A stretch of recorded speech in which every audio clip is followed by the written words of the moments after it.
আসসালামু আলাইকুম ওরহমতুল্লাহি ওবরাকাতু।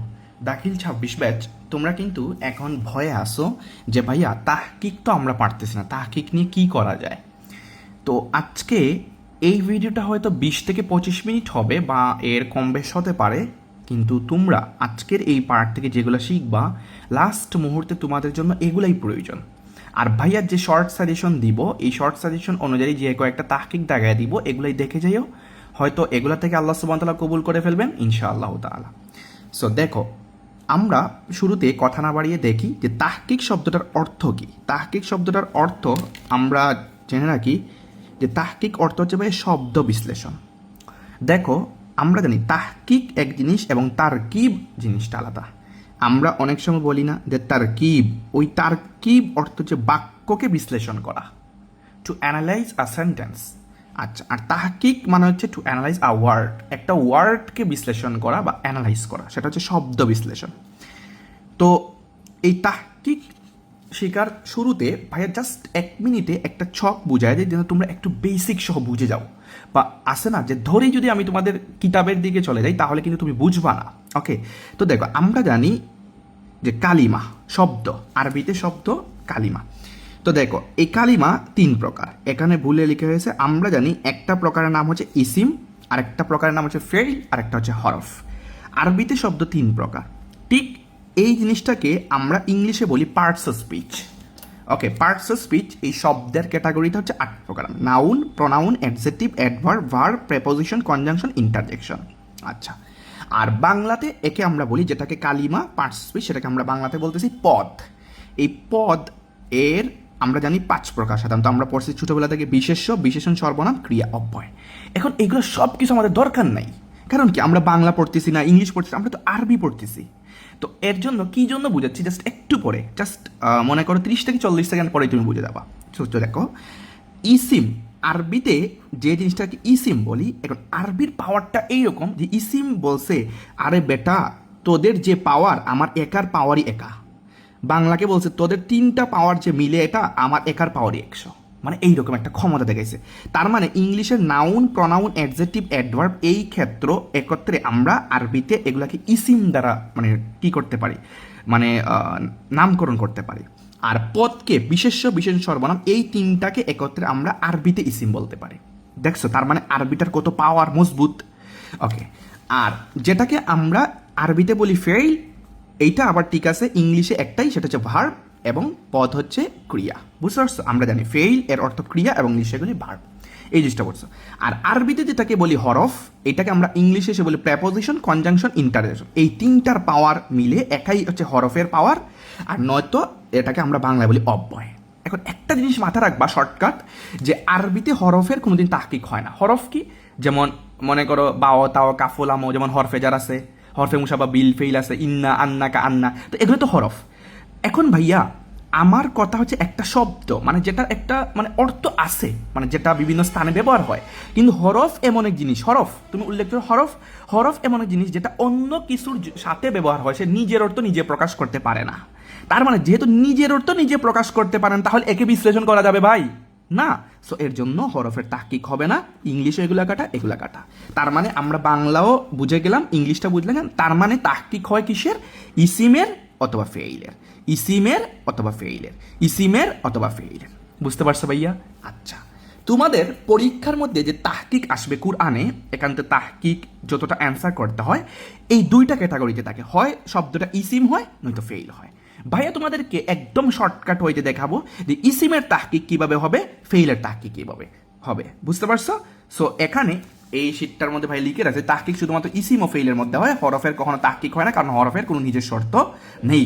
যেমন হরফ বলতে মিন, ইলা, আলা এইগুলাকে বোঝায়। ওকে, এগুলার নিজের অর্থ নাই।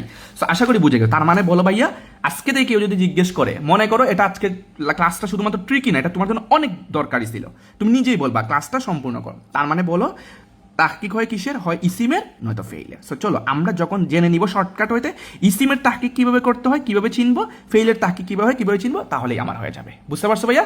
So let's start. আমরা মূল পর্বে চলে যাচ্ছি এখন। দেখো ভাইয়া, প্রথমে আমরা দেখবো যে ইসিমের তাহকিক কিভাবে হয়, যেহেতু প্রথম প্রকার ইসিম, এরপরে দেখবো ফেইলেরটা। দেখো ভাইয়া, তোমাদের যে তাহকিকের উত্তর করতে হয় এখানের মধ্যে একটা শব্দ অবশ্যই, মানে কয়েকটা শব্দ থাকবে না, কয়েকটা শব্দ থেকে তোমার যতটা উত্তর করতে হয়, সো কয়েকটা শব্দের মধ্যে একটা অবশ্যই অবশ্যই ইসিম থাকবে। তার মানে 1 মার্ক তোমার জন্য কনফার্ম, মানে প্রত্যেকটা অনুবাদের ক্ষেত্রে তোমার তো মনে হয় 4টা অনুবাদ লিখতে হয় নাকি? আচ্ছা, যদি মিস্টেক না করি আর কি, তোমরা আবার ঠিকঠাক করে দিও ভাইয়া ভুল বললে মাঝে মধ্যে, কারণ ভাই সব দিকে তো আর মনোযোগ যায় না। সো যাই হোক, সো ইসিমের তাহকিক করার ক্ষেত্রে মনে রাখবা যে তোমাদের প্রত্যেকটা শব্দ, যে কোনো তুমি কিছুতে যাও একটা শব্দ থাকেই সেখানে ইসিম। তো ইসিমের তাহকিক কিভাবে করব বা ইসিমের তাহকিক চিনব কিভাবে, সেটা হচ্ছে আসল ব্যাপার। দেখো, ইসিমের তাহকিক করার নিয়ম ভাইয়া শর্টকাট নিয়মও বলে দিব, আবার যাদের জ্ঞান বুদ্ধি বিবেক অনেক বেশি আকেল বা জ্ঞানবান তোমাদের জন্য ট্রিক্স দিব। দেখবা গাইডে যখন খুলো তোমার শব্দটা লেখা থাকে যে শব্দটি ইসিম, শব্দটি এক বচন, নয়তো শব্দটি দ্বিবচন, নয়তো শব্দটি বহুবচন, বা আরবিতে লেখা থাকে ওয়াহিদ তাসনিয়া জামা। এক বচনকে আমরা বলি ওয়াহিদ, দ্বিবচনকে আমরা বলি তাসনিয়া, বহুবচনকে বলি আমরা জমা। শব্দটি হয় পুরুষ নয়তো স্ত্রী, পুরুষকে বলি আমরা মুদাক্কার, স্ত্রীকে বলি আমরা মুয়ান্নাস। শব্দটি হয় নির্দিষ্ট নয়তো অনির্দিষ্ট, নির্দিষ্টকে বলে আমরা মারিফা, অনির্দিষ্টকে বলে আমরা নাকিরা। ওকে, আর শব্দটির অর্থ হচ্ছে এটা। এই 5টা স্টেপে মূলত ইসিমের তাহকিক করা হয়, কিন্তু এই 5টা স্টেপ প্রয়োজন না। এখন তোমরা একটু মনে শান্তি না পাইছো না? আচ্ছা, সো ইসিমের তাহকিক ভাইয়া একটা শব্দ তোমার ইসিম থাকবেই, দেখবা ইনশাল্লাহ একটা শব্দ ইসিম থাকবেই। তার মানে তুমি যদি জাস্ট লিখে দাও ভাইয়া, ওকে, যেমন হচ্ছে তুমি যে কোনো একটা শব্দ লিখলা, মনে করো এখানে একটা শব্দ লিখে টান দিলা, আমি দেখাই দিব এগুলো প্রেজেন্টেশন কিরকম করবা এটা পরে দেখাবো আমি সুন্দর করে তোমাদেরকে, যে খাতায় কিরকম লিখবা। কিন্তু আমি বুঝাতে চাচ্ছি, যদি শব্দটা লিখে যদি টান দিয়ে জাস্ট লিখো যে শব্দটি ইসিম, শেষ, তোমাকে এখানে 1 মার্কস দিয়ে দিবে। রিয়াদ ভাই এটা কি ট্রিক শিখাইলেন ভাই? তার মানে এখানে কি লিখা লাগবে না শব্দটি এক বচন নাকি দ্বিবচন নাকি? ভাই এটা প্রয়োজন না, নেসারি না। শব্দটি ওয়াহিদ নয়তো তাসনিয়া জামা আরবিতে ইউজ করলে, নয়তো বাংলাতে পুরুষ স্ত্রীলিঙ্গ, এবং আরবিতে যেখানে মুজাক্কার মুয়ান্নাস, বাংলাতে বলে নির্দিষ্ট অনির্দিষ্ট, আরবিতে বলে মারিফা নাকিরা, এবং আমরা শেষে দেই যে শব্দটির অর্থ এটা। ভাইয়া যারা এগুলা পারে, মনে করো আগে থেকে পড়তে পড়তে আসেন না, যে হচ্ছে যারা এক্সপার্ট, তোমরা চাইলে ভাইয়া এক বচন দ্বিবচন বহুবচন লিখতে পারো, পুরুষ লিঙ্গ স্ত্রীলিঙ্গ শব্দটি লিখতে পারো, নির্দিষ্ট অনির্দিষ্ট লিখতে পারো, এইটা হচ্ছে আলাদা ব্যাপার যদি পারো। আর নয়তো এই সময় তুমি কালকে পরীক্ষা, আজকে কি তোমাকে ডিটেলস শিখলে তুমি পড়বা না? তোমরা তো এখন কথা হচ্ছে রিয়াদ ভাই আমরা মার্কস চাই, আর কিছু চাই না। তো মার্কস চাওয়ার ক্ষেত্রে আমি যদি বলি শব্দটা লিখে শব্দটি ইসিম, তাহলেই হয়ে যাবে। এখন বলবা রিয়াদ ভাই এখন আমাদেরকে শিখাই দেন, আপনি বলছেন যে কিভাবে ইসিমের তাকে লিখবো, ঠিক আছে শব্দটা ইসিম, তার মানে পয়েন্ট টয়েন্ট লিখার দরকার নেই, শব্দটা লিখেই জাস্ট লিখবা শব্দটা ইসিম, শেষ। ওকে, আচ্ছা, আর অর্থ জানা থাকলে অর্থটা দিতে পারো।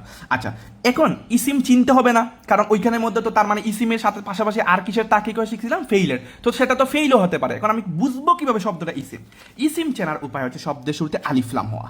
ওকে, যেমন হচ্ছে দেখো আমাকে বললো আল কাউলু, এটা কি করো? তাহকিক করো। ওকে, তুমি দেখলে এখন তুমি বলবা ইন্নালিল্লাহ, এটা কিভাবে থাকে? দেখো শব্দের শুরুতে আলিফলাম আছে, তুমি জাস্ট শব্দটা এরকম লিখে টান দিয়ে লিখবা শব্দটা ইসিম, শেষ হয়ে গেছে তাহকিক। বুঝতে পারছো? শব্দের শেষে তানবিন হওয়া। এখন ভাইয়া তোমাদের তো জের জবর দিয়ে দিবে না পরীক্ষায়, একদম বুঝতে পারবা না। ওকে, তারপর এটা একটা শিখে নাও, এটা গুরুত্বপূর্ণ যে শব্দের শেষে তানবিন হওয়া, যেমন সগীরুন, কাবীরুন, এগুলা কি? এটা হচ্ছে ইসিম। বুঝতে পারছো? আচ্ছা, শব্দের শেষে গুলতা হওয়া, এটা হচ্ছে চিনার আলামত। যেমন হচ্ছে বললো, যেমন দেখো ফাতিমাতুন বললো, এরপরে বললো মাক্কাতুন, বাক্কাতুন, ওকে, এরকম বললো, অথবা মানে করে যে কোনো কিছু বললো। ওকে, তো যেটার শেষে গুলতা আছে, তো মনে করবা এগুলো হচ্ছে কি তোমার ইসিম। তবে বেশি শব্দ তোমাদের আসে শব্দ শুরুতে আলিফলাম দিয়ে। বুঝতে পারছো ভাইয়া? আশা করি ইনশাআল্লাহ তাআলা ক্লিয়ার।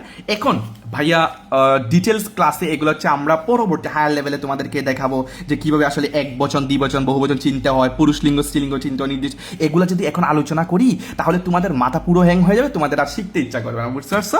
সো ভাইয়া কি বললাম, তার মানে বলো আমাদের কিন্তু একটা পর্ব শেষ। দেখো আমরা একটা পড়ছিলাম যে কালিমা 3 প্রকার ইসিম ফেল হওয়ার ফরফের তাহকিক হয় না, তার মধ্যে প্রথম স্টেপ শেষ যে ইসিমের তাহকিক কিভাবে করতে হয়। চিনবা না ভাইয়া? দেখো এখন তোমার যতটা অনুভব করতে অনুবাদ করবা, অনুবাদের সাথে সাথে তাহকিক উত্তর করতে, তাহকিকের মধ্যে একটা শব্দ থাকবেই ইসিম। তুমি চিনবা কিভাবে ভাইয়া?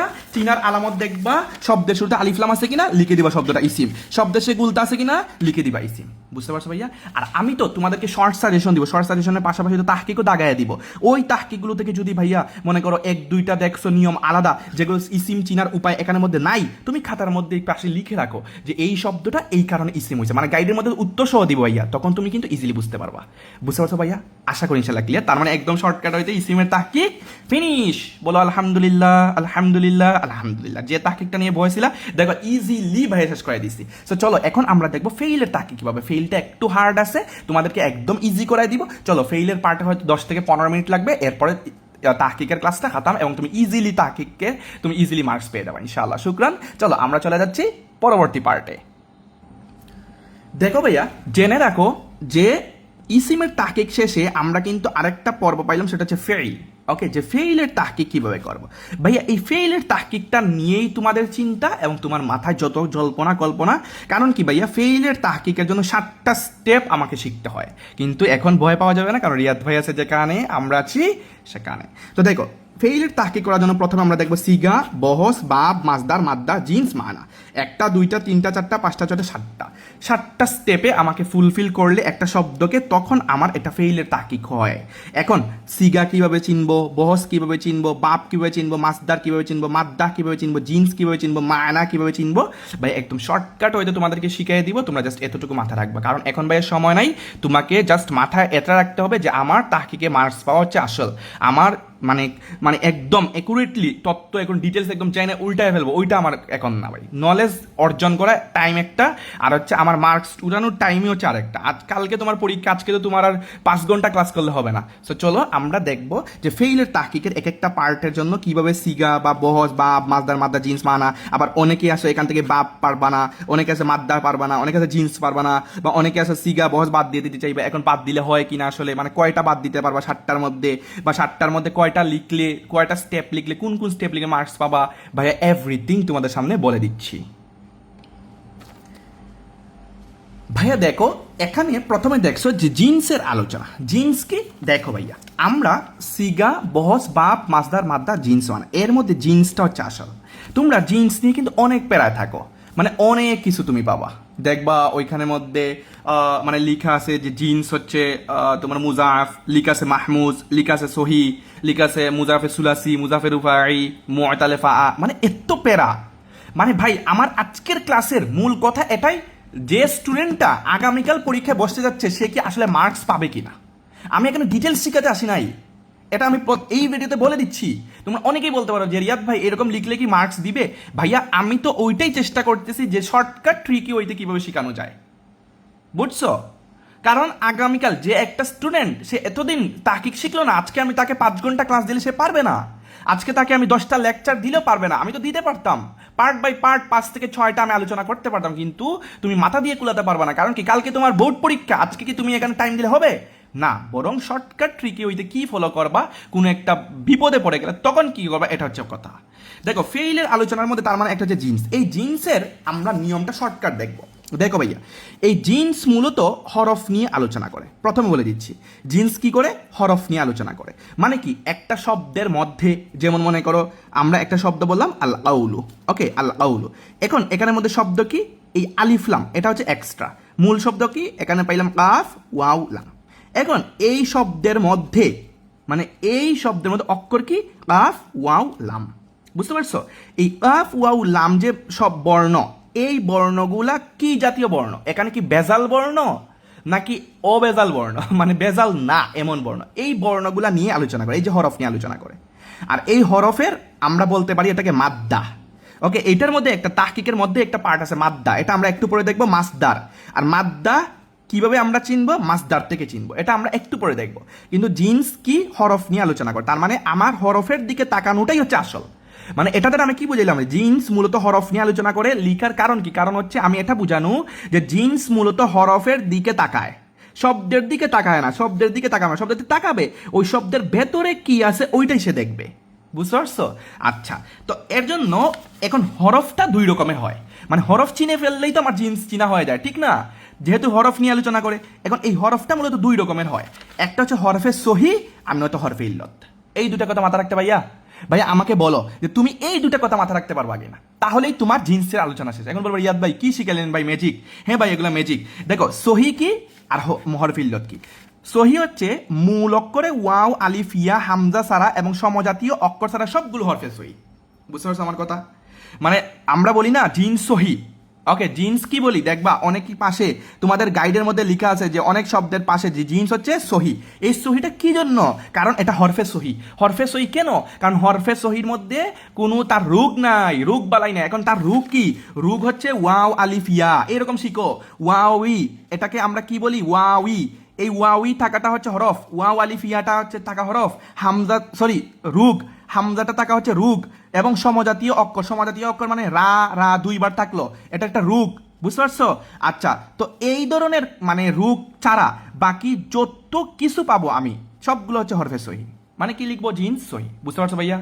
এখন বলবা রিয়াদ ভাই তাহলে আমি বর্ণগুলা কিভাবে পাবো? ওটা আমি একটু পরে বলতেছি, কিন্তু আমার কথাটা বুঝতে পারছো কিনা, যে আমরা জিন্সটা হয় সহি লিখবো, আর না তো হরফে ইল্লত না লিখে আমি লিখবো মুআতাল। বুঝতে পারছো? তার মানে আজকে কালকে পরীক্ষার হলে যদি তোমরা জিন্স আলাদাভাবে বের করতে না পারো, মানে জিন্সের আলোচনা অনেক আছে, বুঝতে পারছো? যেমন মাহমুজ, এরপর মুআতাল, মুজাআফ, এরপর হচ্ছে তোমার মানে এইরকম অনেক ধাপ আছে, অনেক ক্রাইটেরিয়া আছে। কিন্তু কালকের পরীক্ষা যারা তোমরা কিচ্ছু পারো না, তোমাদেরকে রিয়াদ ভাই বলে দিচ্ছে যে জিন্সের আলোচনা যখন আসবে তখন তুমি হয় লিখবা সহি, নয়তো লিখবা মুআতাল। এইরকম বর্ণের দিকে তাকাবা বাবা, বর্ণের দিকে তাকায় যদি দেখো সেখানে ওয়াও নাই, আলিফ নাই, ইয়া নাই, হামজা নাই, এবং সমজাতীয় অক্ষর মানে দুইটা অক্ষর পর নাই, তুমি লিখে দিবা জিন্স হচ্ছে সহি। তার মানে একটা শেষ হয়ে গেল। আর যদি দেখো বাবা যে ওয়াও আলিফ ইয়া আছে, মানে ওয়াও আলিফ ইয়া আছে, তাহলে লিখে দিবা মুআতাল।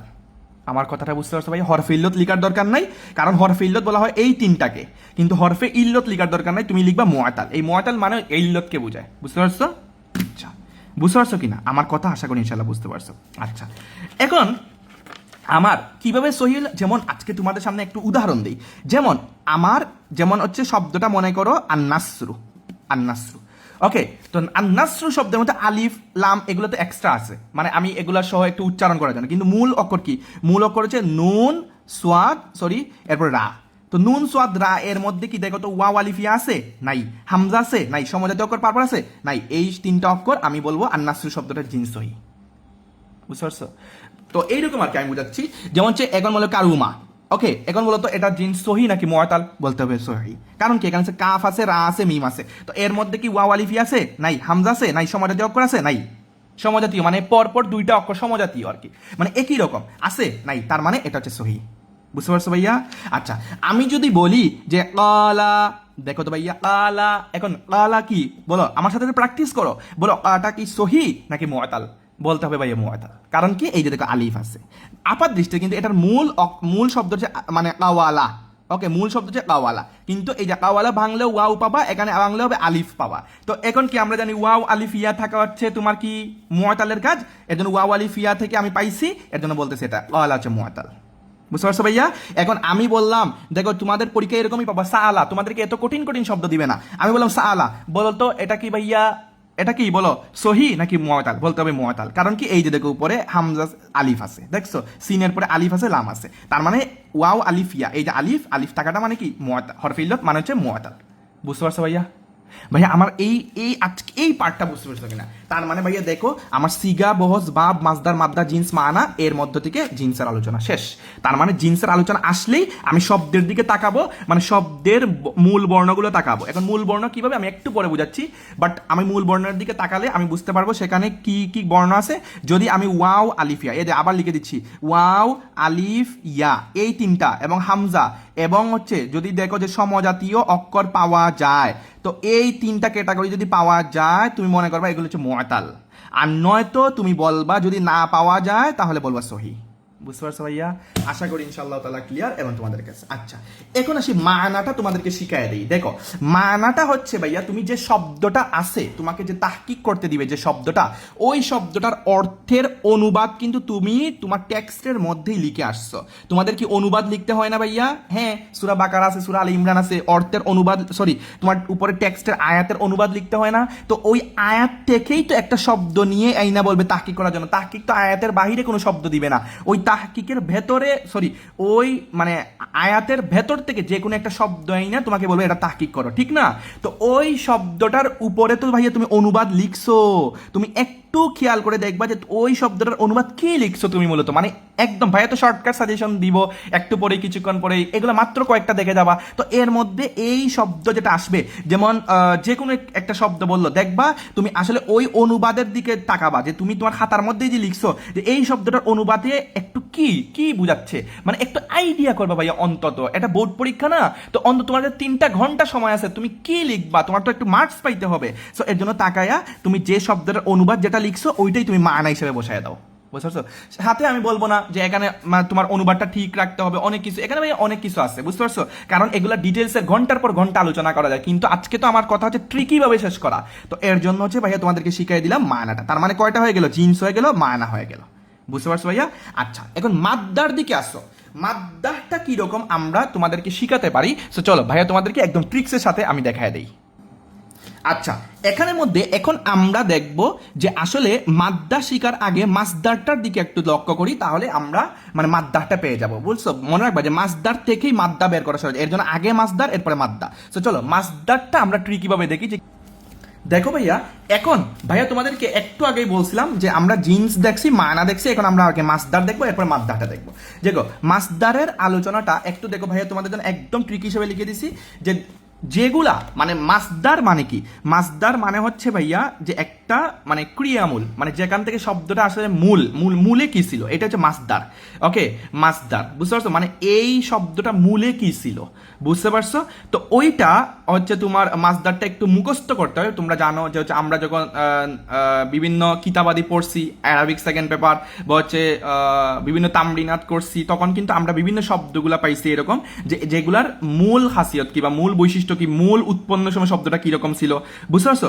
যেমন হচ্ছে আমরা শব্দকে যেখানে যেমন হচ্ছে দেখো আমরা বলি শব্দটা যে সাআলা, কিন্তু শব্দটা কিন্তু মূল সাআলা না, শব্দটার মূল হচ্ছে আমরা বলতে হয় আসুয়াল। ওকে, আচ্ছা, যেমন হচ্ছে যে শব্দটাকে মনে করো, যে শব্দটাকে আমরা বলি, যেমন হচ্ছে মনে করো আমরা থাকে নাসারা, কিন্তু মূলে কি নাসারা না, মূল এটার কি, এটা হচ্ছে মাসদার হচ্ছে আন্নাসরু। কি বলতে হয়? আন্নাসরু। ওই আন্নাসরু থেকে আসছে নাসারা, বুঝতে পারছো? এরপরে শব্দটা ছিল মূল হচ্ছে আল আউলু, তো আল আউলু থেকে আসছে আলা। ওকে, আমরা বলি ওকে মূলে ছিল আওয়ালা, এটাকে আলা বলি আর কি। ওকে, তালিল করে। সো এইরকম হচ্ছে ভাইয়া বিভিন্ন শব্দের আগমন ঘটছে। তো এইগুলো হচ্ছে মাসদারটা হচ্ছে ভাইয়া একটু মুখস্থের বিষয়। তুমি একটা কাজ করবা ভাইয়া, আজকে তোমাকে ভাইয়া শিখিয়ে দিচ্ছি, সেটা হচ্ছে যে তুমি তুমি তুমি অবশ্যই যে শব্দগুলো থাকবে এই শব্দগুলা ভাইয়া যে সাজেশনের মধ্যে দিব দাগিয়ে, এই শব্দগুলো একটু ওই শব্দের সাথে তো মিল। যেমন হচ্ছে আলা এর মাসদার ছিল আল আউলু, নাসারা এর মাসদার ছিল আন্নাসরু, মানে এইগুলোর সাথে মিল আছে না? তো শব্দটার দিকে তাকায়া এই মাসদারটা একটু সূত্র করে মানে মুখস্থ করে নিবা। বেশিরভাগ দেখবা মাসদারের শুরুতে আলিফলাম যুক্ত হয়, মানে এক্সট্রা হিসাবে আলিফলাম যুক্ত হয়। যেমন আলা হয়ে গেছে আল আউলু, এই দেখো আলিফলাম। নাসারা দেখো হয়ে গেছে আলিফলাম। আন্নাসরু দেখছো, মানে আমার মূল অক্ষর নুন সদরা ঠিক রেখে আলিফলাম, কাফ আউলাম ঠিক রেখে আলিফলাম। দেখছো এইরকম আলিফলাম বা কোনো কিছু হয়তো বা মধ্যখানে একটা বর্ণ বা দুইটা বর্ণ মানে এদিক সেদিক হতে পারে, কিন্তু এটা কিন্তু ঠিক থাকে, বুঝতে পারছো? এটা হচ্ছে মোটামুটি মাসদারের আলোচনা। আচ্ছা, আর এখানে ভাইয়া পাশে যেটা আলোচনা করছি সেটা মাদ্দা। আচ্ছা, মাদ্দা মানে কি? মাদ্দাটা চিনছো? এই যে দেখো, তার মানে মোটামুটি তুমি মাসদারটা বুঝতে পারছো। তার মাসদারের ক্ষেত্রে কি করবা? মাসদারের ক্ষেত্রে হচ্ছে ভাইয়া যে সাজেশন দিব যে শব্দগুলো তাহকিক, ভাইয়া তো এমনিতে ট্রিকি ক্লাসের মাধ্যমে অনেকটা সহজ করে দিচ্ছি। তার মানে তুমি তো এইটুকু পারো যে অন্তত একটা ঘন্টা তাহকিকের উপর দিবা। তো যখন আমি উত্তরপত্র তোমাদেরকে দিয়ে দিব, তখন দেখবা যে শব্দগুলো মানে তাহকিকের জন্য দাগাই দিছে ওইটার মধ্যে মাসদার কি ছিল। ইসিমের ক্ষেত্রে তো মাসদার টাসদার নাই ভাই। ইসিমের ক্ষেত্রে সিগা বহত বা মাজার এগুলো নাই। ইসিমের ক্ষেত্রে যা শব্দটা ইসিম লিখলে হয়ে যায়, আমি এটা শুরুতে দেখাইছি। কিন্তু এখন ফেইলের ক্ষেত্রে তুমি কিন্তু যে জিনিসটা করতে পারো যে মাসদার তুমি লিখে তুমি দিয়ে দিতে পারো। কারণ কি? মাসদারটা লিখা ইজি, মানে বাপ বহ সিগা এর চেয়ে মাসদারটা ইজি। কারণ কি? ওইটা জাস্ট একটু মুখস্থ করে নিবা, যে শব্দগুলো দিব একটু দেখে মুখস্থ করে নিবা। ওকে, আশা করি ইনশাল্লাহ বুঝতে পারছো। এরপরে দেখো মাসদার থেকে মাদ্দা, তুমি এখন মাসদারটার মধ্যে মূল পেয়ে গেলা না? এই যে দেখো মূল পেয়ে গেলা না? যেমন হচ্ছে আল আউলু পাইছো না? এই আল আউলু থেকে আলিফলাম বাদ দিয়ে দেবে, কারণ আলিফলাম তো এক্সট্রা ছিল। কি আছে? মূল বর্ণ কাফ ওয়াউলাম, এটা হচ্ছে মাদ্দা। দেখো আন্নাসরু এর ক্ষেত্রে আলিফলাম এক্সট্রা আছে না? এটাকে বাদ দিয়ে দিবা, নুন সাদরা, বুঝছো? এটা হচ্ছে মাদ্দা, বুঝতে পারছো ভাইয়া? আচ্ছা, তার মানে মাদ্দা মানে হচ্ছে মূল বর্ণ নির্ণয়। মাদ্দা মানে মূল বর্ণ নির্ণয়। আচ্ছা, তো মাদ্দা এর ক্ষেত্রে হচ্ছে দেখো মাদ্দাটা আমরা কিরকম, প্রথমে আলিফলাম এবং শেষের পেশটা আমরা বাদ দিলেই কিন্তু মাদ্দাটা মোটামুটি পাওয়া যায়। আর এটা মাথা রাখবা যে মাসদারের ক্ষেত্রে আরেকটা টেকনিক বলে দিচ্ছি, এই টেকনিকটা যে শুরুতে আলিফলাম যুক্ত করা, এই যেটা আমি আগেই বলছি। ওকে, যেমন নাসারা থেকে আমরা জাস্ট আলিফলাম যুক্ত করলেই হয়ে যায়, আন্নাসরু হয়ে গেছে। আলা থেকে দেখছো আলিফলাম যুক্ত করছি, হয়ে গেছে। তোমার উচ্চারণ টুচ্চারণ তো এখানে দরকার নাই, জাস্ট হচ্ছে তুমি বসায় লিখতে পারলেই হয়েছে। কারণ এটা ভাই আমি শিখাই দিচ্ছি, তোমরা লাস্ট মুহূর্তে যেন মানে বাজিমাত করতে পারো এই জন্য, বুঝতে পারছো? আচ্ছা, তো এখন মাদ্দা, মাদ্দা যখন আমরা বের করব, মাদ্দা মানে কি? মূল অক্ষর, মূল অক্ষর, এই যে মূল অক্ষর, মাদ্দা মানে মূল অক্ষরটা যখন আমরা বের করব ভাইয়া, তখন মূল অক্ষরটা বের করার সময় তো আমরা এটা শিখে রাখতে হবে যেগুলাকে কখনোই মূল অক্ষর হিসেবে গণ্য করা যাবে না। মানে বিভিন্ন শব্দের শুরুতে সঙ্গীত আসছে। এখন মনে করো তোমার এখানে বন্ধু আছে রাশেদ, তোমার বন্ধু আছে করিম, তোমার বন্ধু আছে জামিল। দেখো রাশেদ, করিম, জামিল, এখন ডাকছে রাশেদকে, এখন জামিল গেলে হবে? হবে না। তার মানে জামিলকে বাদ দিয়ে রাশেদই যাইতে হবে। ঠিক তেমনি ভাবে মূল অক্ষর মানে মূল নেতা হেডকে ডাকছে, এখন হেডের সাথে কি অতিরিক্ত বা মানে মূল অক্ষর ছাড়া যেগুলো আছে এগুলো যাওয়া যাবে না। তো মূল অক্ষর ছাড়া অন্য কি কি আসতে পারে? এই যে দেখো শব্দের শুরুতে এই অক্ষর আসতে পারে, মা আসতে পারে, বাদ দিয়ে দিব। লান আসলে বাদ দিয়ে দিব, লাম আসলে বাদ দিয়ে দিব, লা আসলে বাদ দিয়ে দিব, আলিফ আসলে বাদ দিয়ে দিব, তা আসলে বাদ দিয়ে দিব, ইয়া আসলে বাদ দিয়ে দিব, নুন আসলে বাদ দিয়ে দিব। ভাইয়া বুঝতে পারছো? এগুলো মুখস্থ করে নাও। মা, লান, লাম, লা, আতাইনা, জাস্ট আতাইনা। কি? আতাইনা। ওকে, আতাইনা। আতাইনা কি? মুজারের আলামত। আমরা প্রথমে মুজারের আলামত চারটা, আলিফ, তা, ইয়া, নুন পড়ছি না ভাইয়া? এই যে এগুলাকে একত্রে কি বলি? আতাইনা। তো এই যে দেখো মা, লান, লাম, লা, আতাইনা, মা, লান, লাম, লা, আতাইনা, মা, লান, লাম, লা, আতাইনা। তো এই শব্দগুলো কি কি? এগুলা এগুলা কি? এগুলো হচ্ছে শব্দের শুরুতে যদি এইগুলা থেকে কোনো একটা অক্ষর আসে, মানে শব্দের শুরুতে, শেষে না, শব্দের শুরুতে পাইছো, তুমি সাথে সাথেই এগুলোকে ডিলিট করবা। ডিলিট করে দেখবা তোমার কি আছে, ডিলিট করে তুমি দেখবা যে তোমার কি আছে, তাহলেই কিন্তু হয়ে যাবে। বুঝতে পারছো ভাইয়া? ডিলিট করে দেখবা কোন আওয়ার আছে, তাহলেই কিন্তু মাদ্দা পেয়ে যাবা। আর শব্দের শেষে কিছু থাকতে পারে কি না? থাকতে পারে। যেমন শব্দের শেষে কি থাকতে পারে? শব্দের শেষে ওয়াও থাকতে পারে, আলিফ থাকতে পারে, নুন থাকতে পারে, বিভিন্ন জমির। জমির মানে হচ্ছে দেখবা মানে হুয়া হুম, যেমন নাসারা কুম, কা কুমা কুম, এইরকম হুয়া হুমা হুম, হিয়া হুমা হুন্না, এরকম শব্দের শেষে এই জমির। এগুলা বেশ আসবে না তোমাদের পরীক্ষা, জাস্ট এটাই মাথা রাখবা। শব্দের শেষে যদি ওয়াও, আলিফ, নুন পাও, এগুলাকে ডিলিট করবা। তার মানে কি পাইলাম ভাইয়া? মাদ্দা বের করার নিয়মটা কি? মাদ্দা বের করার নিয়ম হচ্ছে শব্দের শুরুতে থেকে মা, লান, লাম, লা, আতাইনা বাদ দিয়ে দিব, এবং শব্দের শেষে যদি আমি ওয়াও, আলিফ, নুন বা বিভিন্ন জমির পাই, এগুলা বাদ দিয়ে দিব। দিয়ে দিলে যে মূল অক্ষরটা থাকে সেটাই আমি মনে করব আমার মাদ্দা। যেমন শুধু আমরা প্র্যাকটিস করি, যেমন আমি বললাম আল কাউলু, এখন এটা বললাম যে মাদ্দা বের করো এই টেকনিক থেকে। দেখো শব্দের শুরুতে আলিফ, দেখো আলিফ, এটা ডিলিট করলাম, তার মানে লাম তো সরাসরি উচ্চারণ করা যাবে, এটাও ডিলিট করলাম। কি থাকলো? আর কোনো কিছু বাদ দেওয়ার আছে? নাই। তার মানে আমার মুআদ্দা হয়ে যাবে লাফ বাউলাম। দেখছো? হয়ে গেছে ভাইয়া। আর কিভাবে আমি বুঝাবো বলো? বুঝতে পারছো ভাইয়া? এইরকম তো তোমাদের এখন তো বেসিক হিসাবে তোমরা এখন দাখিলে পড়তেছো, দাখিলের জন্য এত হার্ড হার্ড শব্দ দিবেন আলিমের মতো, তো তোমাদেরকে একদম ইজি শব্দ দিব। ওকে, এই ইজি শব্দগুলো পারবা না বাবা? একটা হিম্মত দেখাও না ভাই, এই কমেন্টে জানাও না রিয়াদ ভাই আপনার ক্লাস থেকে ভাই যতটুকু উপকার পাইছে, এরকম বল না ভাই, কিপটামি করার দরকার নাই তো। বুঝতে পারছো ভাইয়া? তার মানে মাদ্দাটা বুঝে গেছো। তার মানে কয়টা শেষ বলো বাবা? এই যে দেখো মাদ্দা শেষ, মাদ্দা শেষ, জিন শেষ, মানা শেষ, চারটা শেষ। তোমার এখন বাকি কি বাবা? সিগা, বহস, বাব। বুঝতে পারছো? আচ্ছা, তো এই তিনটা নিয়ে প্যারা খাওয়ার দরকার নাই ভাইয়া, তোমাদেরকে জাস্ট বলে দিচ্ছি, একদম ঠান্ডা মাথায় শুনে নাও। আমি তোমাদেরকে একদম শর্টকাট ইজি মেথড দিচ্ছি এই তিনটার জন্য, তোমরা এই তিনটা শুনে আরো বেশি খুশি হয়ে যাবা। ওকে, সো চলো আমরা দেখায় নেই। ভাইয়া ভালো করে মনোযোগ দিয়ে শুনো। দেখো ভাইয়া, যে আমি যে বললাম যে তোমাদেরকে এখানে আমি বহসটা আগে তোমাদেরকে শিখাই দেই, তাহলে ইজি হয়ে যাবে। মনে রাখবা তোমাদের পরীক্ষা এত বহসের দরকার নেই। বহস নাম শুনলে কেন মাথা ঘুরাবে বাবা? আজকের পর থেকে কোনো মাথা গাড়ানোর কোনো দরকার নাই। তুমি মনে রাখবা বহস চারটা জিনিস মাথা রাখবা। ওকে, জাস্ট আজকে রিয়াদ ভাই শিখাই দিচ্ছে, মাথা রাখবা ইসবাত, ফেইলে, মাজি, মারুফ, এই একটা বহস আসে। ইসবাত, ফেলে, সরি আরেকটা হচ্ছে মুজারে মারুফ আসে, এটা মনে রাখবা। আরেকটা বেশি আছে যে আমরে হাজির মারুফ আছে। কি? আমরে হাজির মারুফ আছে, এই তিনটা শিখবা। আরেকটা হচ্ছে ভাইয়া নহি হাজির মারুফ আছে। এই চারটা জাস্ট শিখে দাও, তুমি আজীবন কাজে লাগাতে পারবা আলিম দাখিল। রিয়াদ ভাই কি ট্রিক শিখাইতেছেন ভাই, যেখানে জীবনে সিন্দেগিতে কিচ্ছু পারি না ভাই, কোনো কি দরকার নাই। এখন ভাইয়া আমাকে আমি বলি তোমাদেরকে, ইসবাত ফেলে মাজি মারুফ চিনবা কিভাবে ভাইয়াকে বলো তো? এখন বলবা রিয়াদ ভাই এগুলো তো অনেক কঠিন। না ভাই, কোনো কঠিন না। আমি আগে মুজারেরটা শিখাই, তাহলে তোমার জন্য ইজি হয়ে যাবে। ভাইয়া মুজারের আলামত কি কি শিখছি একটু আগে বলো তো বাবা? আতাইনা। কি কি? আতাইনা, আতাইনা। এখন আতাইনা থেকে কি পাই আমি শব্দগুলা? দেখো আলিফ, তা, ইয়া, নুন, এখন শব্দের শুরুতে যদি এই চারটা অক্ষর থেকে কোনো একটা দেখো, শব্দের শুরুতে যদি এই চারটা থেকে কোনো একটা অক্ষর দেখো, মানে বিশেষ করে তা ইয়া নুন, সরি কি বলছি, তা ইয়া নুন, তোমাদের পরীক্ষা এগুলো থেকে বেশি আসে, এই হামজাটা বাদ দিয়ে দাও, হামজাটা বেশি আসে না, মানে মুজারে আলামত ঠিক আছে, কিন্তু হামজাটা দিয়ে আরো অনেক কিছু চিনার আলামত আছে, কিন্তু মুজারে দিলে, মুজারে তোমাদেরকে বহস দিলে, মানে মুজারে থেকে দিলে তোমাদেরকে এই তিনটা থেকে দিবে, বেশি দে তা আর ইয়া, তা আর ইয়া, তা আর ইয়া, তা আর ইয়া, তা আর ইয়া, তা আর ইয়া, বুঝতে পারছো? যেমন আমাকে বললো ইয়ান সুরু না, দেখো শব্দের শুরুতে ইয়া আছে, আমি বলে দিব মুজারে বহস, বুঝতে পারছো? আমাকে বলছে তান সুরু, তার শব্দের শুরুতে তা আছে, আমি বলবো এটা মুজারে।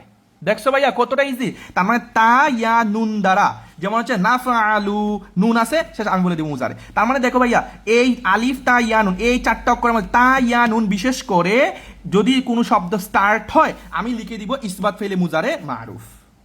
মুজারে মারুফের আরেকজন ভাই আছে, সেটা মুজারে মাজহুল, ওই মাজহুলটা আসে না, মাজি মাজহুল, মাজহুলটা আসে না, আসে মারুফ, মারুফ আসে, বুঝতে পারছো?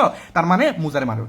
আর যদি দেখি ভাইয়া সিম্পল শব্দ, যেমন হচ্ছে মনে করো নাসারা, এরপরে দেখো নাসারা, এরপর দেখো নাসারু, এরপর দেখো নাসারাত, এগুলোর মধ্যে কোনো পাবা আলিফ তা ইয়ানুন পাবা কোনোদিন?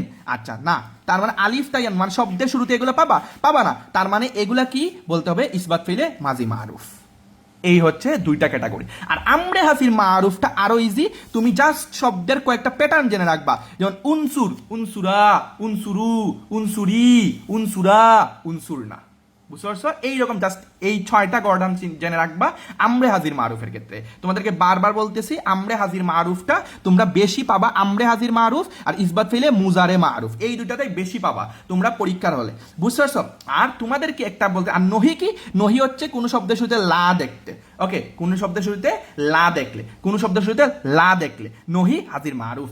আরো অনেক বহস আছে ভাইয়া, বহস আরো অনেক আছে, ঘন্টার পর ঘন্টা ভাইয়া তোমাদের এখানে আলোচনা করতে পারবো, কিন্তু ওই রকম দেখবা মানে তুমি এখন লাস্ট টাইমে এসে মাথায় ধরতে পারবা না। তার মানে আজকের এই পর্ব থেকে তুমি বহসও পাইলা রিয়াদ ভাইয়ের কাছ থেকে, কি বহস 4টা থেকে যে কোনো একটা দেখবা। এখন আমি বলতেছি না এগুলো মুখস্থ করে যাবে, এগুলো কি করবা, রিয়াদ ভাই কিছুক্ষণ পরে সাজেশন দিবে না, সূরা বাকারা, আলে ইমরানের বিভিন্ন শব্দ, তাহকিকের ওই শব্দগুলো থেকে মিলায় দেখবা যে কোন শব্দে মাজি হয়েছে, ও মাজি তো এর জন্য হয়েছে মুজারে, ও রিয়াদ ভাই বলার এই টেকনিক দিয়ে আসছে, আচ্ছা রিয়াদ ভাই তো এটা বলে নাই, তার মানে এটা একটা নতুন আমি একটা আইডিয়া পাইছি, পাশে সাথে সাথে খাতার মধ্যে লিখে রাখবা, এটাই তোমার একজন স্টুডেন্ট হিসেবে করার উচিত। কি হয়েছে কালকে আমার বোর্ড পরীক্ষা, 1 ঘন্টা কি আমি তাহকিকের উপর দিতে পারবো না বাবা? অবশ্যই পারবো। সো এর জন্য তোমার এরকম শিখতে হবে। আমরে হাজির মারুফটা জাস্ট বললাম, এইরকম টেকনিকগুলো দেখে রাখবা, বিভিন্ন শব্দগুলো ভাইয়া যেগুলো সাজেশন হিসাবে দিবে। আর নহির ক্ষেত্রে চিনবা, নহি মানে নিষেধ, মানে শব্দ শুধু লা থাকলেই বুঝবা এগুলো নহির হয়। সো বিশেষ করে ভাইয়া এই 3টার মধ্যে মনোযোগ দাও, ইনশাল্লাহ বহস এর বাহিরে যাবে না। আশা করি ইনশাল্লাহ তোমাদের কাছে বহসও ক্লিয়ার করতে পারছি। তার মানে আমাদের কি কি শেষ হইলো ভাইয়া? দেখো বহস শেষ, এরপর হচ্ছে দেখো মাসদার শেষ, মাদ্দা শেষ, জিন শেষ, মানা শেষ। এখন তোমাদেরকে শিখাই যে আসলে রিয়াদ ভাই 7টার মধ্যে আমার কি কি দিতে হয়। তুমি মনে রাখবা ভাইয়া, 7টার মধ্যে তুমি সিগা অবশ্যই দিবা, বহস অবশ্যই দিবা, মানে এই দুইটা মানে মূল, এই দুইটা মূল রাইকা তুমি বাকি যেটাই দাও। মনে করো তুমি এখান থেকে বাপ পারো না, ওকে বাপ বাদ দাও। মাসদার পারো না, ওকে বাদ দাও। তুমি এখান থেকে মাদ্দা, জিন্স, মানা, সিগা, বহস পারো, ওইগুলো দাও। সর্বনিম্ন এই 7টার মধ্যে করে সর্বনিম্ন তুমি 4টা দিতে হবে, মানে সিগা বহস সহ। আমি যেটা সত্যি, এখন অনেকে বলবে রিয়াদ ভাই এরকম তো কখনো শুনি নাই। ভাইয়া আমরা তো পরীক্ষা দিয়ে আসছি, বা আমরা তো এই জায়গায় বিভিন্ন উস্তাদের শরণাপন্ন হয়েই তো আসছি। তো আমরা যতটুকু দেখছি বা যতটুকু আমরা মানে নিজের বিভিন্ন পরীক্ষার মানে একটা মানে কনফিডেন্স নিয়েও যেটা পেয়েছি, সেটাই তোমাদের সাথে শেয়ার করে উত্তম, কোনো পাম না। বরং আমরা বলতেছি যে সিগা বহস তুমি দিবা, দেওয়ার পরে ভাইয়া অনেক স্টুডেন্ট আছে দুর্বল শ্রেণীর, বাপ পারবা না, মাসদার পারবা না, তো এই দুইটা বাদ দিতে হবে, মাদ্দাও পারবা না, অনেক ক্ষেত্রে জিন্স আর মানা পারবে, সিগা বসো, ওই 4টাই দাও, তাহলে এনাফ। বুঝতে পারছো ভাইয়া? তার মানে আমাদের এখানের মধ্যে কি কি শেষ? বহস শেষ, মাস। আচ্ছা অনেকে বলবে রিয়াদ ভাই যদি 3টা পারি, ভাইয়া ওই 3টা মানে দিবা না প্লিজ, 3টা না, 3টা দিলে তুমি পাবা না মার্কস, তুমি 4টা সর্বোচ্চ, সরি সর্বনিম্ন 4টা, এরপরে 5টা হতে পারে, 6টা হতে পারে, 7টাই হতে পারে, মানে এই পয়েন্টের কথা বলতেছি।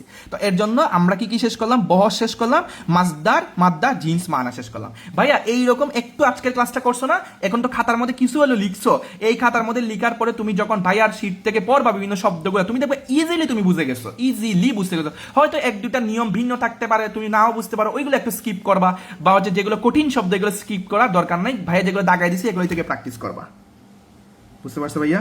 সো আশা করি ইনশাআল্লাহ তাআলা ভাইয়া এতটুকু তোমাদের কাছে কনফার্ম করতে পারছি। ওকে, আচ্ছা, সো এটাই হচ্ছে মূল। এখন আসো সিগা নিয়ে ভাইয়া তোমাদেরকে বলি কিছু। সিগা নিয়ে বলে তো হচ্ছে ভাইয়া আমি এখানের মধ্যে আর কি বলবো, তোমরা হচ্ছে মাজির সিগা তোমরা জানো, মাজি এবং হচ্ছে মুজারে, এগুলো হচ্ছে এই মাজি মুজারেটা একটু ভালো করে চিনে যাও, এগুলাই বেশি আসে। যেমন হচ্ছে ওয়াহিদে মুজাক করে গাইব, তাসনিয়া মুজাক করে গাইব, জমা মুজাক করে গাইব। বেশিরভাগ হচ্ছে তোমরা আলামতগুলো দেখবা, যেমন হচ্ছে মনে করো নাসারা, নাসারার মধ্যে কিছু আছে নাই, তার মানে এটা হচ্ছে ওয়াহিদে মুজাক করে গাইব। যেমন আমি বললাম নাসারা, তখন কিন্তু একটা শেষে আলিফ চলে আসছে, শুধু আলিফ, তুমি বলতে হবে তাসনিয়া, মানে কি একটা বেশি আসলো। আমি যদি বলি নাসারু, তার মানে সবাই আসছে, নাসারু তারা আসলু, এরকম বললো না, তো তার মানে কি সবাই, তার মানে এটা জমা মুজাক করে গাইব। ওকে, তোমাদেরকে একটা জিনিস শিখাই, বেশিরভাগ যে সিগাগুলো পরীক্ষায় আসে তোমরা গাইড পড়লো যেটা দেখবা বা ভাইয়ার সলিউশন দেখলো, যে তাহকিকগুলার করার ক্ষেত্রে যেগুলো বেশি আসে সেগুলো এগুলোই পাবা, যে জমা মুজাক করে, জমা মুজাক করে গাইব। ওকে, এইটা পাবা। এরপর হচ্ছে দেখো ওয়াহিদে মুজাক করে গাইব, এইটা একটু বেশি পাবা। ওকে, আর কোনটা, জমা মুজাক করে হাজির পাবা। এই বিষয়গুলো বেশি পাবা, এই তিনটাই বেশি পাবা। দেখিও তুমি বারবার যখন যে শব্দগুলো পড়বা ওই শব্দগুলোর মধ্যে দেখবা এই তিনটাই বারবার পাবা। তো ওয়াহিদে মুজাক্করের গাইবের আলামত তোমার যদি মাজি হয় তাহলে তোমার কি হবে, নরমাল থাকবে, যেমন কি নাসারা। জমা মুজাক্করে গাইব হলে যেমন নাসারু এইরকম থাকবে। জমা মুজাক্করে হাজির হলে যেটা হয় এইরকম। বুঝতে পারছো ভাইয়া? তার মানে তিনটা সিগা বেশি জেনে রাখবা, যে ওয়াহিদ মুজাক্করে গাইব, জমা মুজাক্করে গাইব এবং জমা মুজাক্করে হাজির।